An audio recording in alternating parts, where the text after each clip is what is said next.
Magandang hapon, magandang gabi o magandang umaga kung saan po kayo naroroon. Isang pinagpapalang pagkakataon, magsama-sama tayo sa ating online midweek encounter with God.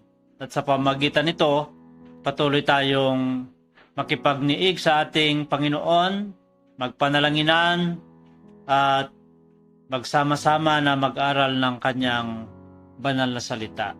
Ngayon pong araw na ito ay isang pagkakataon na tayo po ay magkasama-sama at sa maraming yugto ng buhay ng tao, ng pamilya o ng ating bansa at ng buong mundo, maraming mga tao ang sabi ay nasa hopeless world tayo, and many people are looking hope in a hopeless world sa iba't ibang kapamaraanan. Pero dahil tayo po ay Kristiyano, tayo po ay naniniwala na laging may pag-asa. And God is not our last hope, He is our only hope. At kapag tayo ay nakatingin sa Diyos, alam natin na tayo po ay makakatagpo ng biyaya niya.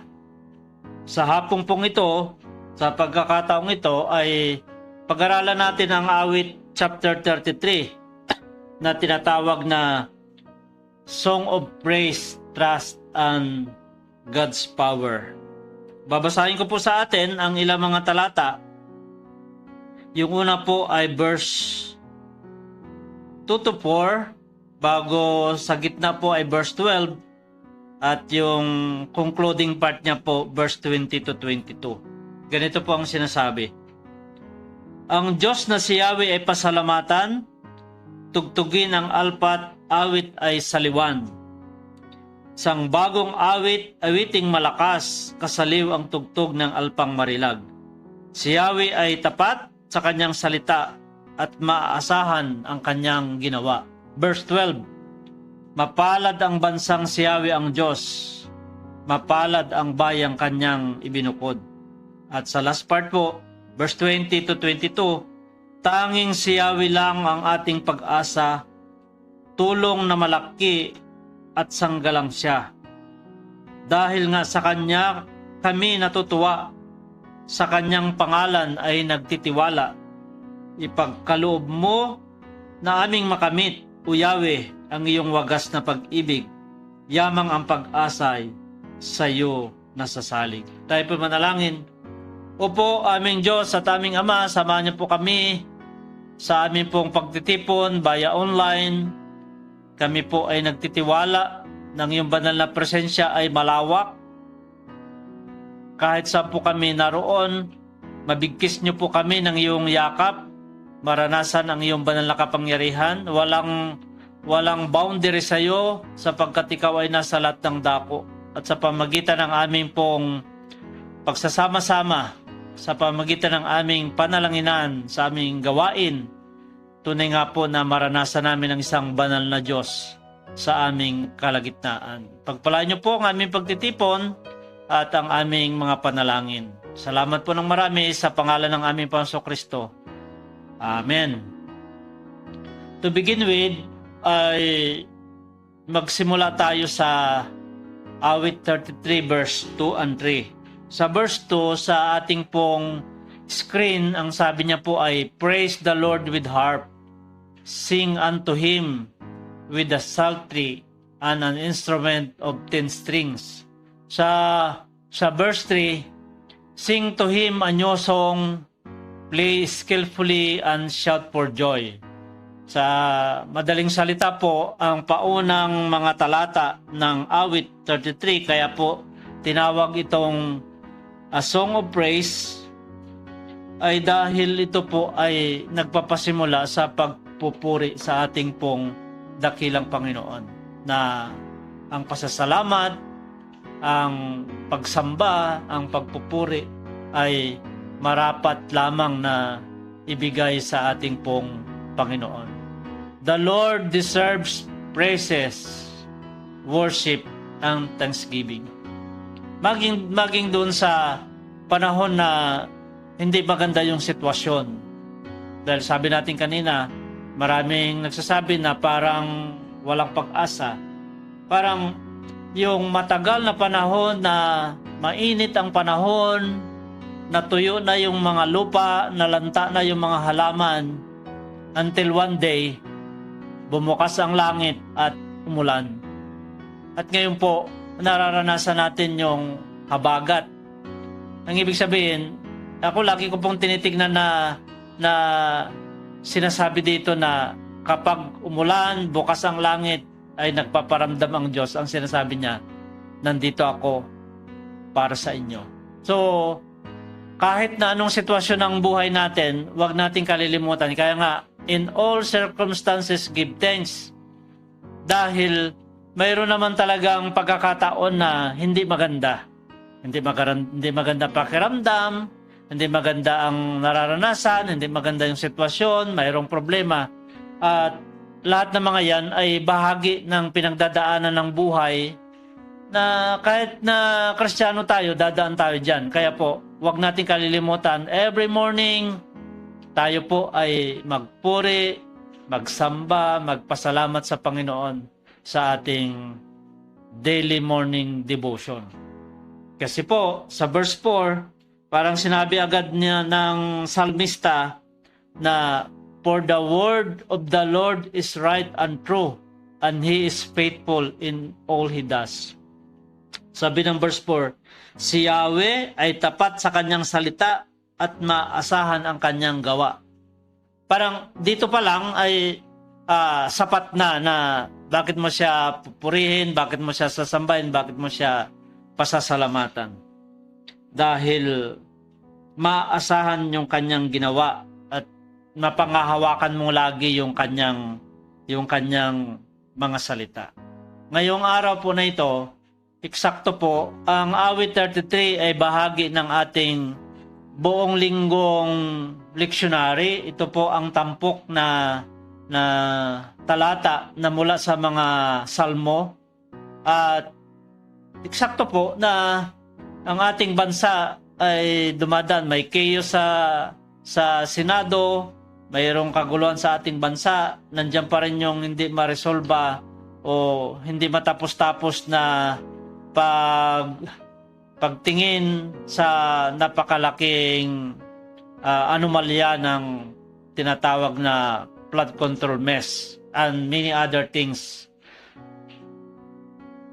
Espesyal na tinitingnan ko na ang ating pong pagtitipon ngayon ay bigyan din natin ang panalangin sa ating bansa. Katulad ng teksto natin. Blessed is the nation whose God is the Lord, the people He chose for His inheritance. Sabi sa Tagalog, mapalad ang bansang si Yahweh ang Diyos, mapalad ang bayang kanyang ibinukod. Tayo naman, kinikilala natin ang ating sarili o yung buong bansang Pilipinas dahil majority dito ay Kristiyano at inaangkin natin yung taguring Philippines is the only Christian nation in Asia, ay kinakailangan talagang ipagpursige natin yung pananalangin sa ating minamahal na bansang Pilipinas. At sa kanyang kalagayan ngayon, ipagkatiwala, sabi ko po dyan ay, we entrust our beloved nation to God alone. Kung yung iniisip natin kanina na hopelessness, napakaraming mga tao na nagsabi na wala nang pag-asa ang Pilipinas. And we don't believe on that. Because if we believe in God, naniniwala, nagtitiwala, nanampalataya tayo sa Diyos, at ito ang Diyos ng ating bansa, marami pa tayong pangarap, the ultimate dream, prayer, our incoming revival ay mararanasan kapag may nakaupo ng Kristiyanong presidente sa Pilipinas at sa marami pang mga sangay ng pamahalaan at mga local government units. Pero hanggat hindi pa tayo nakarating doon, Huwag po nating tigilan na mahalin ang ating bansa, mahalin ang ating kalayaan. Ang pananalangin dito ay wag nating wag nating titigilan. So, maraming hamon ngayon sa pamunuan ng ating bansa. Lagi kong ipinapanalangin ang ating Pangulo, hindi ko siya binoto, pero dahil siyang Pangulo ay kinakailangan na ipanalangin natin siya. Kasi kung hindi siya magtagumpay, ibig sabihin hindi nagtagumpay ang ating bansa.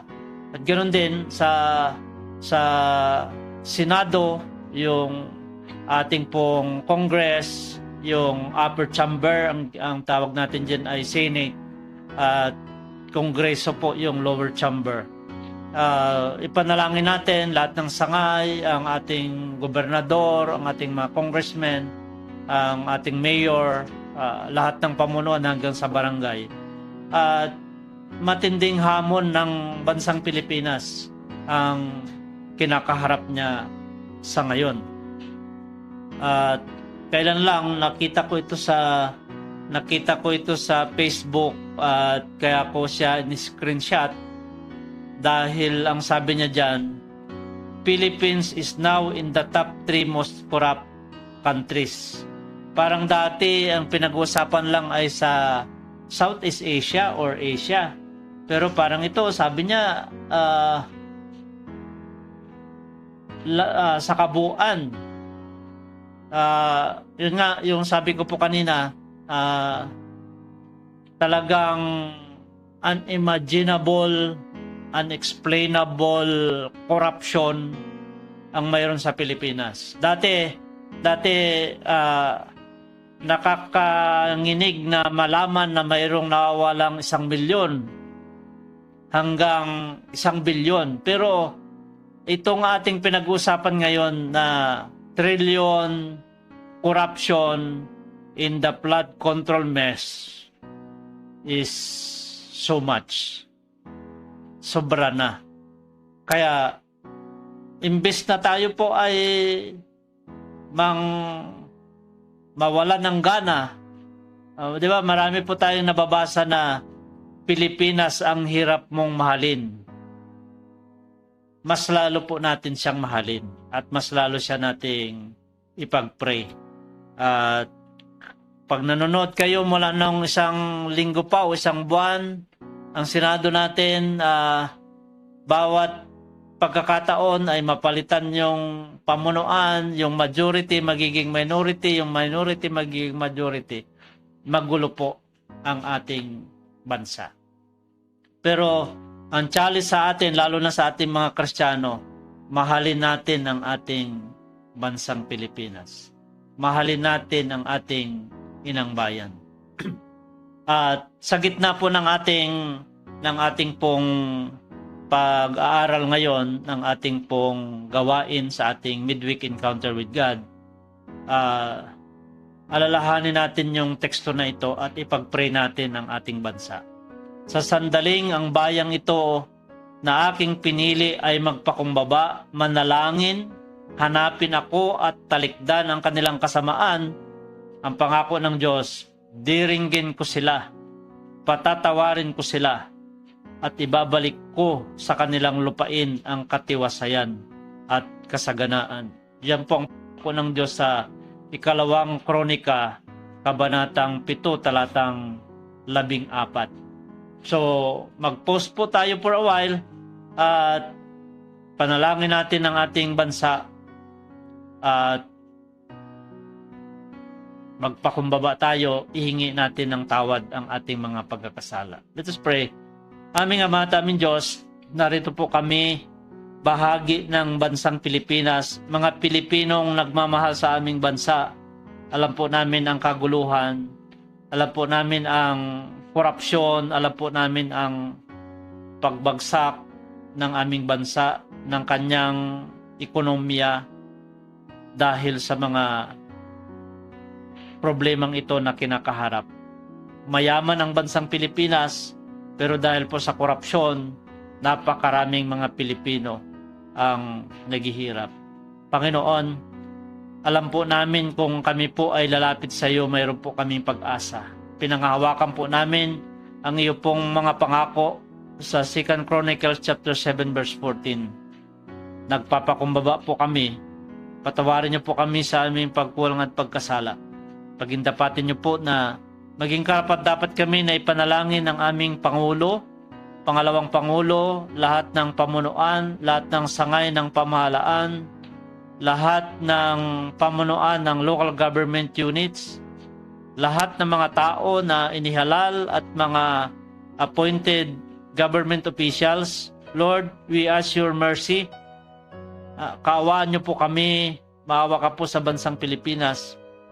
Idinadalangin namin ang paglinis ng iyong banal na dugo na nabuo sa krus ng Kalbaryo at ang iyong kamatayan at ang iyong pagkabuhay na maguli ang siya pong magbigay ng revival sa bansang Pilipinas. Lord, ilalim namin sa iyong kapangyarihan ng lahat ng sulok ng Luzon, Visayas at Mindanao at lahat ng mga Pilipino na magkaisa, na hindi nila tignan yung kanilang sariling interes, yung lahat ng mga nasa pamunuan, kundi ang kanila pong gagawin ay magsakripisyo para sa bayan. Salamat po, Panginoon. Alam po namin na mayroon kang magandang plano sa aming minamahal na bansa at yan po ay gagawin mo para sa amin. Sa iyo namin ipinagkatiwala ang bansang ito, and we claim, O God, that you will heal our land, our beloved nation, the Philippines.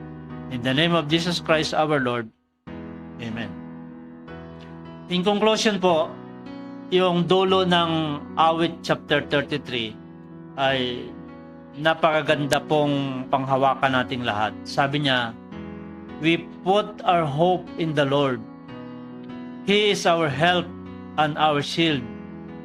In Him our hearts rejoice, for we trust in His holy name.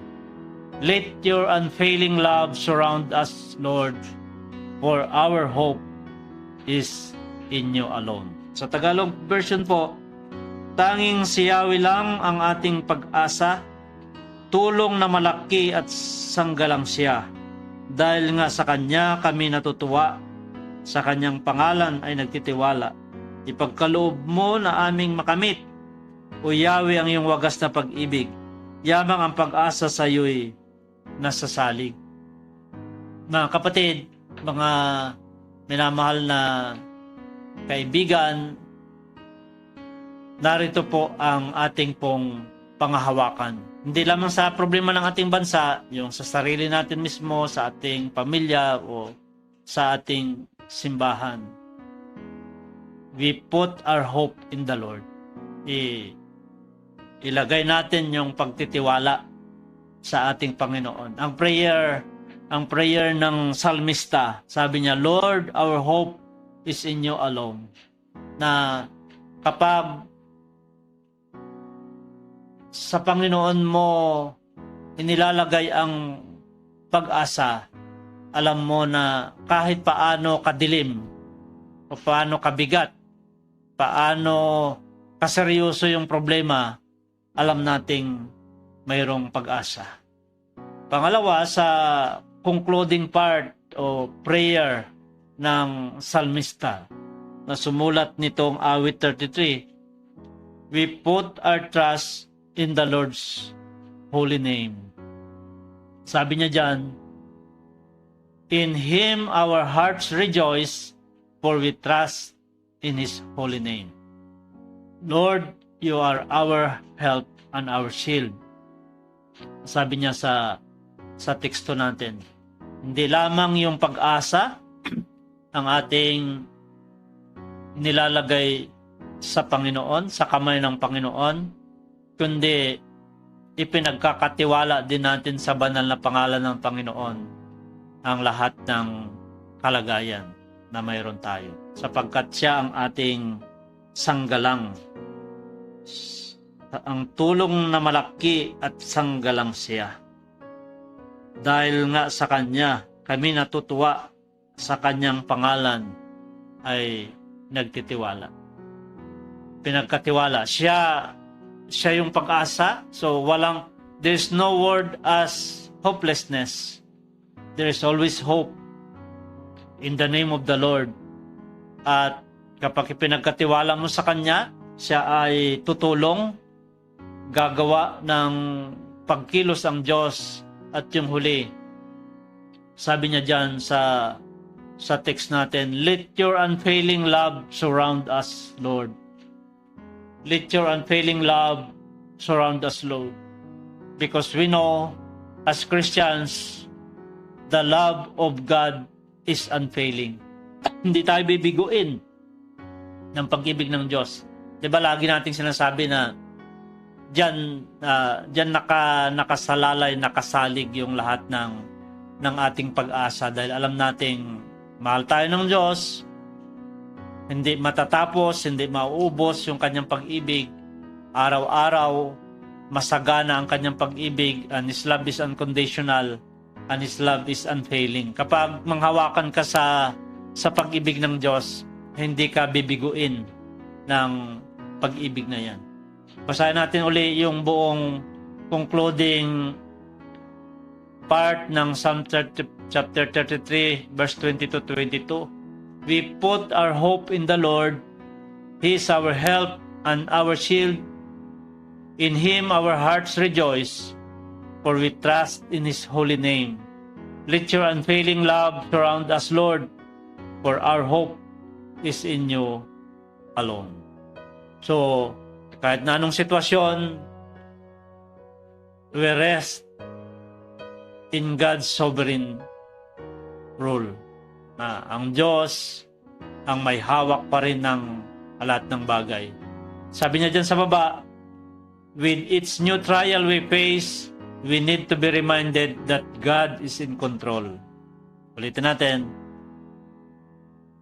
We need to be reminded that God is in control, or even this. Nothing gives us more peace and assurance in the midst of life's trials than the foundation of God's sovereign rule. Ang Diyos ay may control ng lahat ng bagay at ang kanyang sovereignty ang siyang maglalagay sa atin ng katiyakan, ng kapahingahan at kapayapaan. Tayo po ay lumapit sa Panginoon. Aming Ama at aming Diyos, magpapasalamat kami lagi, magpupuri kami lagi, sasamba kami lagi, sapagkat ay yung mga salita ay tapat at mapangahawakan. Marami ka nang ginawa na kapahayagan ng iyong kadakilaan, ng iyong kapangyarihan at pag-ibig. Ipinanalangin po namin ang aming bansa dahil alam po namin na sobra na pong nakalugmok ang iyong minamahal na bansang Pilipinas. Kasama po kami ng maraming Kristiyano na nanalangin para sa kanya pong pagbangon. And Lord, itampok kang Diyos at Panginoon ng bansang ito. At alam po namin, tutulungan niyo po kami. Aking pong ipinapanalangin ang lahat ng mga anak mo na kasama po sa Midweek Encounter God online na ito. Pinapanalangin ang kanila pong kalagayan upang sila na may pagsubok at problema, makatagpo sila ng kanlungan mula sa iyo. Isang buhay na pag-asa para sa aming lahat. Ipinapanalangin ko rin, Panginoon, ang sinumang mayroong karamdaman, matagpuan ang lakas na mula sa iyo, ang kagalingan na nagmumula sa iyo. Opo, ikaw po ang aming dakilang manggagamot. You are our Jehovah Rapha, our healer, and we always claim that by your stripes on the cross, we were healed. Kinuha mo na po ang lahat ng sakit at karamdaman at inaangkin namin ang kagalingan mula doon. Dalangin ko po na bawat isa sa amin sa pamagitan ng pagsasama-sama na katulad nito, patuloy mo po kaming pinapalago na makatagpo ka ang iyong presensya, ang iyong dakilang presensya, kapangyarihan, ang iyong dakilang pag-ibig para sa aming lahat. Tunay nga po na makasumpong kami ng panibagong kalakasan, ng paglago ng pananampalataya, ng paglago ng aming paglilingkod. Panginoon, alam ko po na alam mo po ang kalagayan ng bawat isa at anuman po ang ipinapanalangin ng aking mga kapatid. Ang tibok ng kanilang mga puso, ang laman ng kanilang mga puso, ang panalangin ng kanilang mga puso sa trono ng iyong biyaya ng pag-ibig at kapangyarihan. Sa iyo ko po ito pinagkatiwala. Alam po namin na may tugon sapagkat may pag-asa, sapagkat may Diyos na sa amin ay laging nagmamahal at kumakalinga. Panginoon, salamat, salamat, salamat sa pangalan ng Ama, ng Anak, at ng Banal na Espiritu. Amen at amen.